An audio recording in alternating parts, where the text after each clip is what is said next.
What is up, guys? Hey, thanks for coming back to the channel. Hey, today I'm going to be doing a little project at the house. We have a little trip planned to West Virginia. We're going to the Hatfield McCoy trails here in about 2-3 weeks. And last time we went, we took a tour, and the tour is about 100 miles, maybe a little over 100 miles round trip.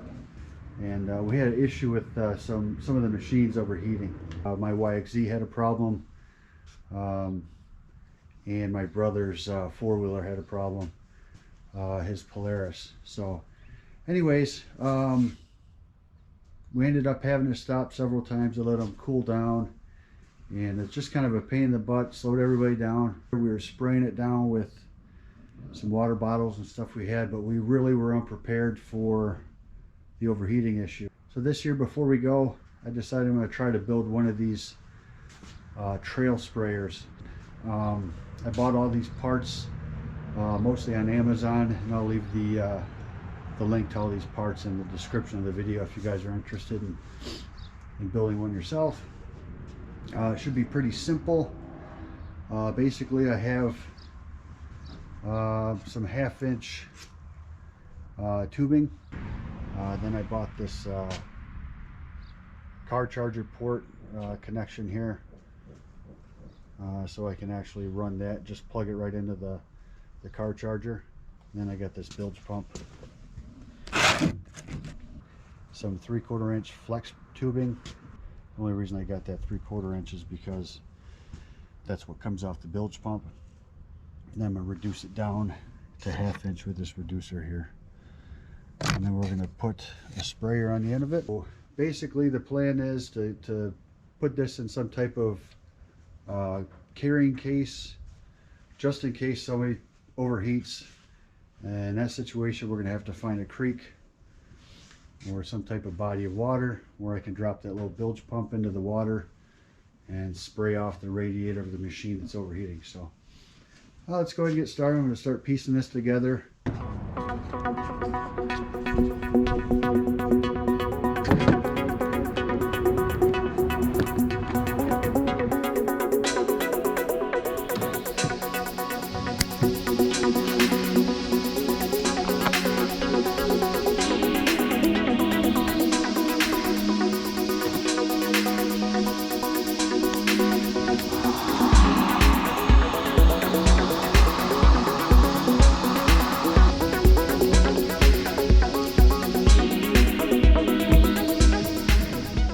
So this is what I have so far. I ended up replacing this flexible tubing. The other tubing I have was the wrong size. It was the 1/2 inch outside diameter. I need the 1/2 inch inside. And this is a little more kink proof. I have about 15 foot of it on there right now. I'm not sure if I'll leave that entire length. Maybe I'll cut it down to like 10 foot.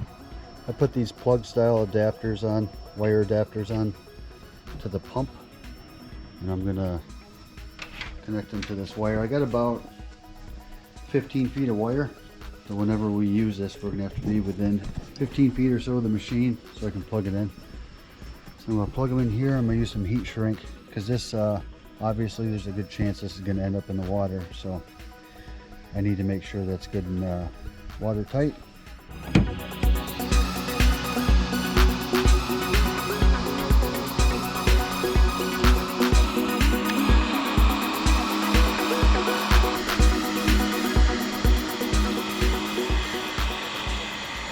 Alright, so that's pretty much it. Have it all assembled. I'm not going to worry about heat shrinking this side because everything that's not going to be in the water. And like I said, that's a submersible bilge pump. And I ended up getting the 750 gallon per hour pump. It's a little bit smaller than the one I was thinking about getting. They're about the same price, only a couple dollars difference between the two. We'll try it like this. This thing's only, you know, it's less than $20, so if it's not pumping enough, I'll get the bigger one. And then this here is just this is always open because you don't want to have a nozzle like this one where you can actually shut it off, because this does not have a pressure regulator inside of it.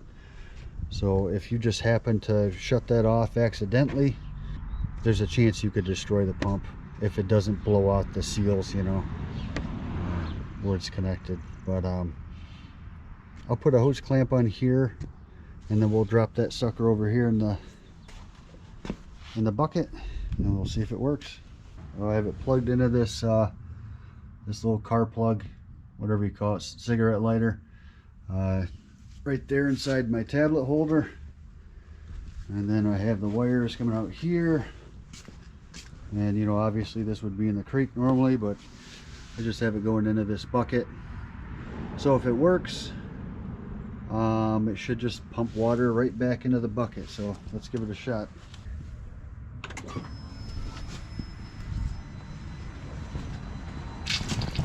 It's working. Not as high pressure as I was hoping it was going to be, but Alright, so I ended up swapping out the pump. The other one was okay. It produced a pretty good pressure, but probably take you a while to get the thicker mud off of your radiator. So I got 1100, I think it's 1100 gallon.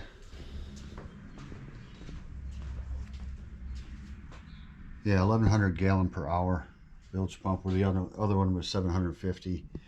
The outlet on this one is 1 1/8 inch, just so you guys know. If you guys are going to be doing this, you'll have to get the correct size hose.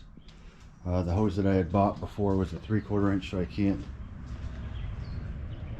can't use that anymore. Luckily I had some radiator hose laying around from when I relocated my YXZ radiator, so it's all hooked up. I'll just go ahead and plug it into the X3. We'll dump it into this little bucket, and we'll see what kind of pressure we get out of it.